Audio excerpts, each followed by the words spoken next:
Sir ఇదిగోండి.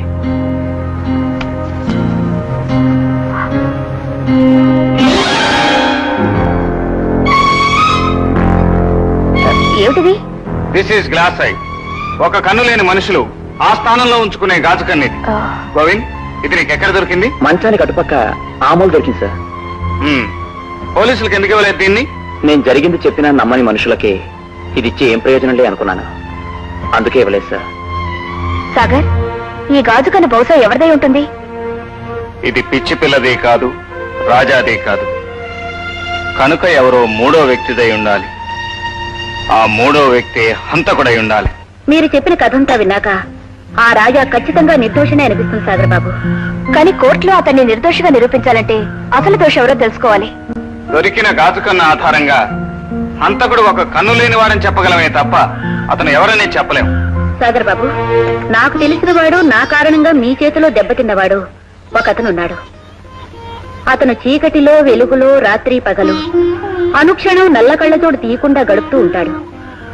అతను నాగరాజు. అనురాధ, నువ్వు చెప్పేది నిజమా? అవును, నాతో గడిపిన 6 నెలల్లో ఎప్పుడూ కళ్ళజోడు తీయగా నేను చూడలేదు. మంచం మీద మేమిద్దరం దగ్గరగా ఉన్న సమయంలో కూడా అతను అది ఎప్పుడూ తీసేవాడు కాదు. కళ్ళజోడు తీయొచ్చుగా నేను అడిగినప్పుడల్లా కర్ణుడి కవచకుండలాగే ఈ కళ్ళజోడు నా శరీరాన్ని అంటి పెట్టుకుని ఉండాలని నవ్వేవాడు. అనురాధ చెప్పిన దాన్ని బట్టి నాగరాజు మనకు కావలసిన మనిషి అయి ఉండాలి.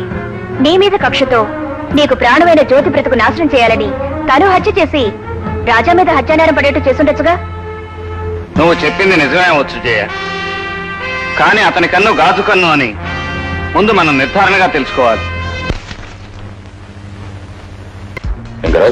సార్, బాంబే పార్టీ వాళ్ళు కాంట్రాక్ట్ విషయంగా కలుస్తారని చెప్పావు, ఇంకా రాలేదే? అదే సార్ నాకు అర్థం కావట్లేదు. ఒకవేళ స్టార్ట్ అయ్యలేదు, హోటల్కి ఫోన్ చేసామంటారా? Yes sir.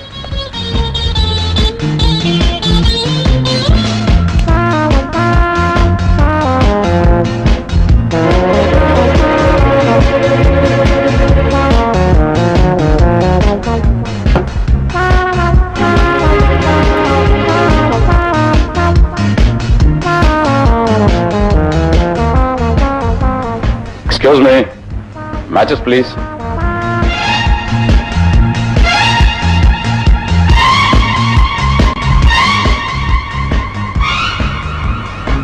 What uncle, light వస్తుంటే సిగరెట్ వెలిగించుకోవాలంటే? I'm sorry, baby. చూడలేదు. ఏంటి ఇలా వచ్చావు? మా ఫ్రెండ్స్ వస్తున్నారు, వాళ్ళ కోసం వెయిట్ చేస్తున్నాను. Okay uncle, bye. బాయ్.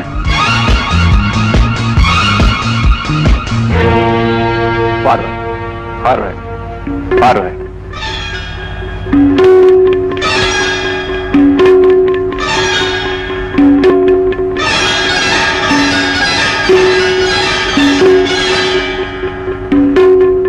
ఇతను అమ్మాయిని పెళ్లి చేసుకున్నట్లుగా నిరూపించే ఆ ఫోటోల్ని బట్టి, ఆ రాత్రి ఇతను హోటల్ గదిలోకి ఆ అమ్మాయి వచ్చినట్లుగా మేనేజర్ చెప్పిన సాక్ష్యాన్ని బట్టి, ఇతను అమ్మాయిని చంపుతానని 10 మందిలోనూ బెదిరించిన వైరాన్ని బట్టి ఇతని నిస్సంకోచంగా నిస్సందేహంగా హంతకుడు అని చెప్పవచ్చు. కనుక కోర్టు వారి ముద్దాయిని కఠినంగా శిక్షించాలని కోరుతున్నారు. యువర్ ఆనర్, ఈ కేసులో బిజినెస్ మ్యాగ్నెట్ నాగరాజును ప్రశ్నించాలనుకుంటున్నాను. అందుకు అనుమతించవలసిందిగా కోర్టు వారిని కోరుకుంటున్నాను. అబ్జెక్షన్ యువర్ ఆనర్, ఈ కేసుకి నాగరాజుకి ఎటువంటి సంబంధం లేదు.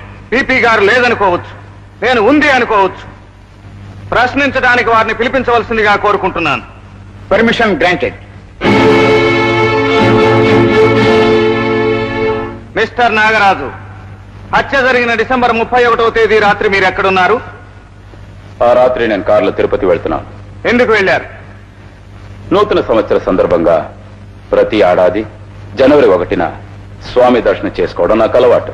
ఐ సీ, మీకు దైవభక్తి ఎక్కువ అన్నమాట. బై ది బై, మీరు తరచూ తిరిగే ఏపీకే 1234 బెంజ్ కారు ఆ రాత్రి రాధాపురం దగ్గర కనిపించిందని కొందరు చెప్పారు. కొందరు కాదు, అందరు చెప్పిన అది అబద్ధం. మిస్టర్ నాగరాజు, మీకు ఫోటోలు తీసే హాబీ ఉందా? ఎప్పుడైనా తీస్తానేమో, కానీ హాబీ కాదు. యువర్ ఆనర్, ఈ కవర్లో ఉన్న వస్తువును పరిశీలించవలసిందిగా తమరిని కోరుతున్నాను. మిస్టర్ నాగరాజు, మీరెప్పుడూ నల్ల కళ్ళజోడు పెట్టుకుంటారందుకు కారణం? కొన్ని అలవాట్లకి ప్రత్యేకమైన కారణాలు ఉండవు లాయర్ గారు. కొందరికి ఎప్పుడు విజిలేయడం అలవాటు, కొందరికి చైన్ స్మోకింగ్ అలవాటు. అలాగే నాకెప్పుడు ఈ కళ్ళజోడు పెట్టుకుని ఉండడం అలవాటు. అంతేనా? మీకు కంటిలో కానీ చూపులో కానీ ఏదైనా లోపం ఉందా? నాకు ఏ లోపం లేదు. ఏ లోపం లేదా? రెండు కళ్ళు సరిగానే కనిపిస్తాయా? నాన్సెన్స్. నా రెండు కళ్ళు బాగానే కనిపిస్తున్నాయి. ఇవెన్నేళ్ళు? చూడు, ఇవి what nonsense is this? Your honour, this is irrelevant examination. సాక్షి నాగరాజు ఇంటి దగ్గర నుంచి లక్షణంగా కారు డ్రైవ్ చేసుకుని ఇక్కడికి వచ్చాడు. అందరి ముందు అతి మామూలుగా బోర్లోకి వచ్చి నిలబడ్డాడు. కానీ కళ్ళకి ఏ లోపం లేదని చెప్తున్నాడు. అటువంటి మనిషిని పట్టుకుని ఇవెన్నేళ్ళు అని ప్రశ్నించడం కాలం వృధా చేయడం కాక మరేమిటి? ఐఎమ్ సారీ ప్రాసిక్యూటర్ గారు. యువర్ ఆనర్, ఈ నాగరాజు డిసెంబర్ 31వ తేదీ రాత్రి రాధాపురం వెళ్ళాడు.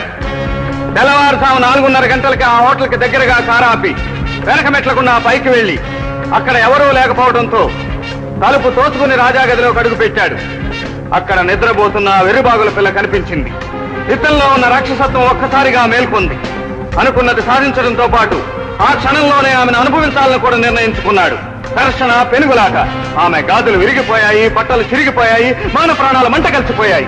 ఆతృతగా ఆత్రంగా కారు దగ్గరకు వచ్చాడు. కానీ తిరుపతి వెళ్ళలేదు, హైదరాబాద్ చేరుకున్నాడు. This is deliberate imagination. తర్వాత ఒకరిని కట్టు కథ. నో, ఇది జరిగిన నిజం. ఇందుకు ఆధారం కూడా నా దగ్గర ఉంది. యువర్ ఆనర్, తన చూపులో ఏ లోపం లేదని, తన కళ్ళు సరిగ్గా ఉన్నాయని చెప్పిన ఈ నాగరాజు ఎడం కన్ను గాజు కన్ను ఆ రోజు ఆ అమాయకురాలతో జరిగిన పెనుగులాటలో ఊడి కింద పడిపోయింది. మేనేజర్ నా చేతికి ఇస్తే ఇందాక కవర్లో పెట్టి మీకు ఇచ్చాను.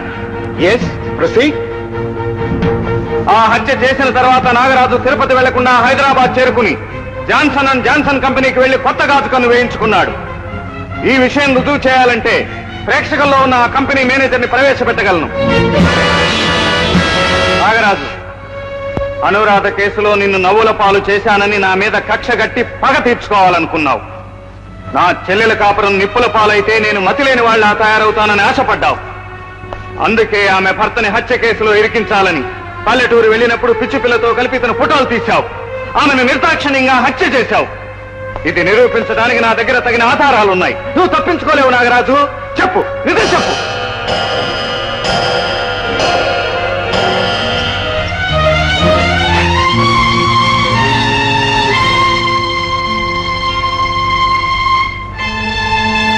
కొత్తగా బయటపడిన ఆధారాల దృష్ట్యా సాక్షి నాగరాజును పోలీస్ కస్టడీకి రిమైండ్ చేయడమైనది.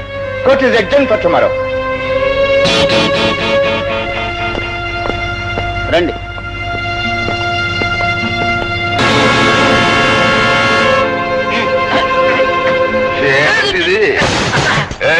టోపీ పెట్టి సైకిల్ ఎక్కితే కళ్ళు కనపడవా? నన్ను అలా గుద్దేసావు చూడు.